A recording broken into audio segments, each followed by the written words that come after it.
అకాల వర్షాలు రైతులను ఆగమాగం చేస్తున్నాయి. అన్నదాత ఆశలను ఆవిరి చేస్తున్నాయి. చేతికొచ్చిన పంటను వర్షం పాల్చేస్తూ కన్నీళ్లు పెట్టిస్తున్నాయి. మార్కెట్ యార్డుల్లో, కొనుగోలు కేంద్రాల్లో, కళ్ళాల్లో ఇలా ఎక్కడ చూసినా ఇవే పరిస్థితులు నెలకొన్నాయి. వర్షానికి కొట్టుకుపోతున్న పంటను చేతులతో ఎత్తిపోసుకుంటున్న దృశ్యాలు గుండె తరుక్కుపోయేలా చేస్తున్నాయి. తెలంగాణలోని పలు జిల్లాల్లో ఇది కొద్ది రోజులుగా రైతుల పరిస్థితి. కళ్ళాల్లోని ధాన్యాన్ని కాపాడుకునేందుకు రైతులు అష్టకష్టాలు పడుతున్నారు. ఆదిలాబాద్, నిర్మల్, నిజామాబాద్, వరంగల్, మెదక్ జిల్లాలో అకాల వర్షాలు బీభత్సం సృష్టిస్తున్నాయి. ఆదిలాబాద్ వ్యవసాయ మార్కెట్లోని ధాన్యం తడిసి ముద్దైంది. మొక్కజొన్నలు, జొన్నలు వాననీటిలో కొట్టుకుపోయాయి. వర్షపు నీటికి కొట్టుకుపోతున్న ధాన్యాన్ని కాపాడుకునేందుకు రైతులు అష్టకష్టాలు పడుతున్నారు.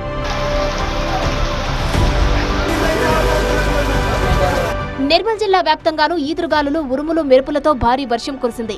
కల్లాల్లోని మొక్కజొన్న, వరి ధాన్యం పూర్తిగా తడిచిపోయింది. ధాన్యం తడిసిపోకుండా టార్పాలిన్లు కప్పుకునేందుకు నానా అవస్థలు పడ్డారు. నిర్మల్ జిల్లా భైంసా డివిజన్ వ్యాప్తంగా వర్షం దంచుకొట్టింది. వర్షంతో పాటు ఈదురుగాలి సృష్టించిన బీభత్సంతో ధాన్యం రాశులపై కప్పిన టార్పాలిన్లు కొట్టుకుపోయాయి. పంట తడవకుండా కాపాడుకునేందుకు రైతులు నానా తిప్పలు పడాల్సి వచ్చింది.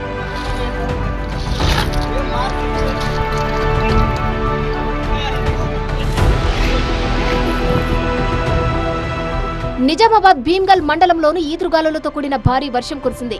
దీంతో కల్లాల్లోని ధాన్యం తడిసి ముద్దైంది. కామారెడ్డి జిల్లా లింగంపేట మండలంలోనూ ఈదురుగాలులతో కూడిన భారీ వర్షం పడింది. కల్లాల్లో రోడ్లపై ఆరబోసిన ధాన్యం వర్షపు నీరు పాలైంది. ఉమ్మడి వరంగల్ జిల్లాలోనూ గాలివాన బీభత్సం సృష్టించింది.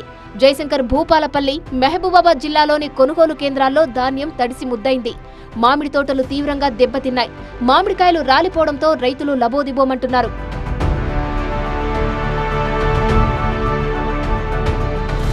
ఇక ఏపీలో పలు జిల్లాలు అకాల వర్షాలు కురుస్తున్నాయి. పోలవరం జిల్లా రంపచోడవరంలో గాలివాన బీభత్సం సృష్టించింది. ఈదురుగాలుల ధాటికి చెట్లు, విద్యుత్ స్తంభాలు కూలిపోయాయి. విద్యుత్ స్తంభాలు, చెట్లు రోడ్డుకు అడ్డంగా పడిపోవడంతో ట్రాఫిక్ జామ్ అయింది. పార్కింగ్ చేసిన వాహనాలపై భారీ వృక్షాలు పడడంతో దెబ్బతిన్నాయి. అలర్ట్ అయిన విద్యుత్ స్తంభాలు, చెట్లను అధికారులు తొలగించారు. మొత్తంగా అకాల వర్షాలు అన్నదాతను కోలుకోలేని దెబ్బతీస్తున్నాయి. కష్టానికి వచ్చిన దిగుబడి కాస్త కళ్ల ముందే చెదిరిపోతుంటే లబోదిబోమంటూ ప్రభుత్వ సాయం కోసం ఎదురుచూస్తున్నారు.